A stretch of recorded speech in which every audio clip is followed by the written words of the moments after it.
Ih, motor baru, paling juga nyicil. Apaan sih motor baru dikit-dikit cuci mulu? Apa ini? Ayo mah liburan yuk. Gak apa-apa, emang kadang-kadang hidup itu harus ngakalin sob. Cari aman. Halo guys, selamat datang kembali di channel Anak Bos alias Anak Boarding School. Pernah gak sih lagi enak-enak hidup lu, lagi tenang-tenang aja, tiba-tiba lagi scroll, lihat temen lu beli mobil baru, tau-tau temen lu beli rumah baru, tau-tau temen lu beli HP baru, tau-tau dia jalan-jalan. Terus kita diam sebentar dan dalam hati ngegerutu. Kok bisa? Kok dia? Kenapa nggak gua? Gitu.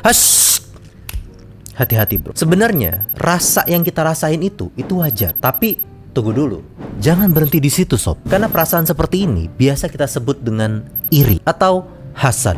Nah ternyata rasa iri atau hasad yang ada di dalam diri kita ini punya potensi sob. Potensi yang bisa membakar pahala kita sampai ke akar, atau justru mempunyai nilai di mata yang menilai. Ayo kita bedah. Ulama membagi rasa iri menjadi 4 sob. Pertama, iri yang paling berbahaya, biasa disebut dengan hasad. Definisinya, kita mengharapkan nikmat yang dimiliki oleh orang lain, namun kita berharap nikmat tersebut hilang darinya sob.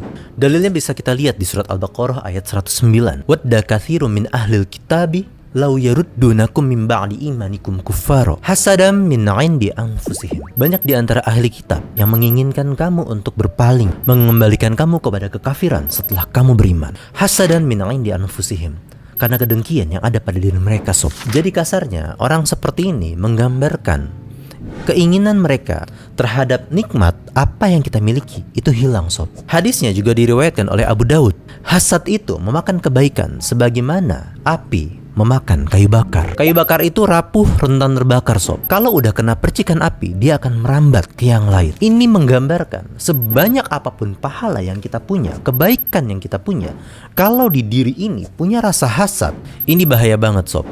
Jenis iri seperti ini jangan sampai nempel di diri kita, apalagi keluarga kita. Hasad itu contohnya gini sob. Tetangga lu beli motor baru. Ih, motor baru, paling juga nyicil. Apaan sih motor baru dikit-dikit cuci mulu. Ih, sumpahin jatuh, nyungsruk di empang Pak Somad gitu. Nah itu contoh hasad sob. Orang yang udah melekat hasad itu bisa sampai seperti itu. Dia iri dengan nikmat yang dimiliki orang lain, dan dia berharap nikmat tersebut hilang dari orang itu sob. Na'udzubillah, semoga kita terhindar dari rasa hasad seperti itu sob. Yang kedua, iri tapi tidak sampai hasad, biasa disebut dengan ghibthah duniawi. Nah, meski nggak berdosa, tapi ini bahaya sob. Hasad seperti ini biasanya kita tertarik dengan nikmat yang dimiliki oleh orang lain sob, yang Allah titipin ke orang lain. Kita juga menginginkan nikmat tersebut ada pada kita, namun tidak menginginkan nikmat itu hilang dari orang tersebut sob. Contohnya, kita melihat teman kita beli iPhone terbaru gitu misalnya, terus kita lihat HP kita gitu, apa ini? Dan kita berharap kita juga bisa beli handphone seperti teman kita itu, tanpa menginginkan handphone teman kita itu hilang, kejamret, atau musibah apapun gitu yang terjadi sama dia. Meski tidak dosa, namun hal ini berbahaya sob. Karena pertama, bisa membuat kita tidak bersyukur dengan apa yang Tuhan titipkan kepada kita. Kedua, bisa membuat kita minder. Sekumpulan lu pakai iPhone, lu pakai Android sendiri gitu, lu umpetin gak mau ngeluarin HP seharian selama nongkrong. Nah, dan ujung-ujungnya kita stres karena membanding-bandingkan nikmat. Dan Allah sudah mengingatkan kita di surat At-Toha ayat 131 sob. Dan janganlah engkau memalingkan matamu kepada apapun yang telah kami berikan kepada golongan-golongan mereka sebagai kembang kehidupan dunia, karena tujuannya linaftinahum fihi, untuk kami menguji mereka dengan hal-hal itu sob. Jadi tujuannya Allah ngasih nikmat-nikmat seperti itu untuk menguji seseorang sob. Jadi jangan iri dengan kelebihan atau di mata kita sebuah nilai kehidupan yang kita anggap mewah. Karena apa? Sekali lagi, tujuannya adalah ujian sob. Ketiga, nah rasa iri inilah yang diperbolehkan oleh Rasulullah SAW. La hasadan illa fitnataini. Tidak ada hasad kecuali untuk 2 hal ini, kata Rasulullah.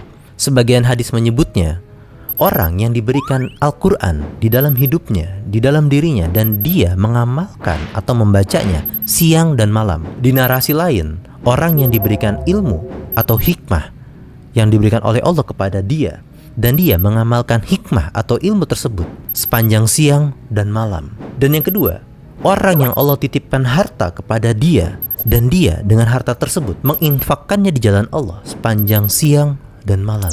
Jadi cukup dengan dua hal tadi, kita diperbolehkan iri sob. Orang yang diberi ilmu dan orang yang diberi harta, namun dengan keduanya dia bisa memanfaatkannya dengan kebaikan di sepanjang hari, sepanjang minggu, bulan, tahun, dan seterusnya dengan apa yang dititipkannya itu.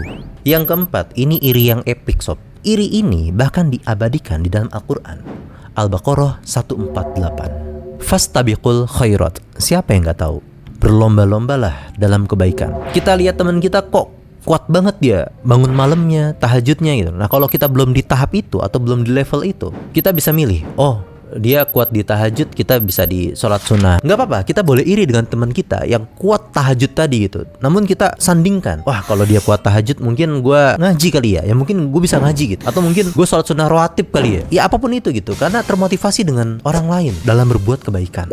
Iri yang sampai di tingkat berlomba dalam sebuah kebaikan, itu yang diabadikan di dalam Quran sob. Kisah ini pernah terjadi di zaman Rasulullah. Saat itu Rasulullah sedang berkumpul dengan para sahabatnya. Lalu sallallahu alaihi wasallam menunjuk, itu ada calon penghuni surga. Nah para sahabat yang lain otomatis penasaran dong, kok bisa gitu Rasulullah tuh menyebut dia calon ahli surga. Setelah diamati, setelah para sahabat nyari tahu nih orang gimana ibadahnya, padahal biasa aja ibadahnya sebagaimana sahabat-sahabat yang lain beribadah, nggak lebih, nggak kurang, standar. Tapi kok bisa disebut calon penghuni surga? Ternyata setelah diteliti dan dicari tahu oleh para sahabat-sahabat yang lain, kelebihan orang ini hanya satu sob. Dia nggak pernah merasa hasad dengan apa yang Allah titipkan kepada orang lain.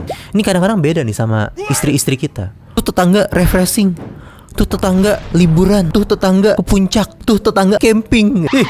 Tahu dari mana? Nih statusnya gitu. Nah ini ya ayo mah liburan yuk. Gak apa-apa, emang kadang-kadang hidup itu harus ngakalin sob. Iya mah, alhamdulillah nih ada rezeki buat kita refreshing, buat kita bertafakur, melihat pegunungan yang indah. Jatuhnya zikir sob, cari aman. Oke sob, jadi ternyata rasa iri itu adalah sinyal. Tergantung kita mau bawa kemana. Kalau kita bawa ke keluhan, kita bisa tenggelam. Kalau kita bawa ke amal soleh, kita bisa terbang. So, pada dasarnya hati ini memang perlu dilatih sob. Rasa iri tadi itu normal, namun mau kita bawa kemana iri tersebut. Gua anak bos, kalau ada kata-kata yang salah gue mohon maaf. Salam, ciao. Orang kira alim padahal masih nyeleneh. Iman masih tipis mesti gimana nih. Santri modern laptop di tas, buka kitab tafsir sambil ngoding di kelas. Gak semuanya ngaji, ada yang jago bisnis. Tulis proposal, cuan makin manis. Dibilang anak pesantren, sorry miss. Anak bos di sini cara mikirnya kritis. Bukan anak